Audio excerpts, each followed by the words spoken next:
வாழ்க வையகம், வாழ்க வளமுடன். வாழ்க்கை மலர்கள். நால்வோர் நற்சிந்தனை. மே 14. தலைப்பு: மூலமும் முடிவும். அன்பும் கருணையும் மகிழ்ச்சியும் நிறைவும் வேண்டுமானால் இறைநிலை உணர்வு எல்லோருக்கும் வர வேண்டும். சிறு குழந்தைகளுக்கு இந்த உணர்வு வருவது எளிது அன்று என்பதால் சிலை வணக்கம் போன்ற சில முறைகள் அவசியம். ஆனால் பருவம் வந்தபின் புற வழிபாட்டிலிருந்து அக வழிபாட்டிற்கு மாற வேண்டும். அதாவது எல்லோருக்கும் அகத்தவம் என்னும் கருத்தவ சாதனை அவசியம் வேண்டும்.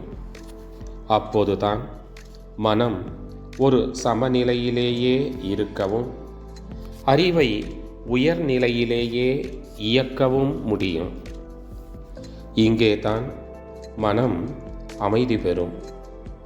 எல்லையற்ற ஆற்றலுடைய பரம்பொருளே அறிவாக இருப்பதால் அது தனது முழுமையை நோக்கியே விரிவடைகிறது. அதனை எந்த பொருளிலும் எவ்வகையான புலன் இன்பத்திலும் எல்லை கட்டி நிறுத்திவிட முடியாது. போதும் என்ற நிறைவு நிலையை பெற முடியாது. பொருளில் இன்பத்தில் நிறுத்தினால் அவற்றில் நிலைக்காது.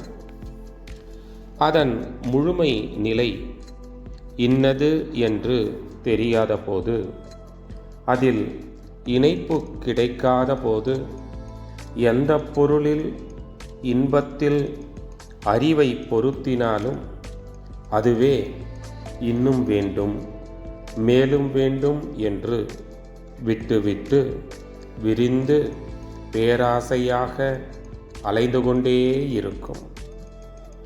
மேலும் பரநிலை உணர்வும் அதில் அடங்கி இணைந்து நிலை பெறும் பேரும் கிடைக்காத போது, அறிவு தான் தனது என்னும் தன்முனைப்பில் உணர்ச்சி வயமாகி புலன்கள் மூலமே அளவு முறை கடந்து செயல் புரிந்து துன்பங்களையும் சிக்கல்களையும் பெருக்கிக் கொள்ளும்.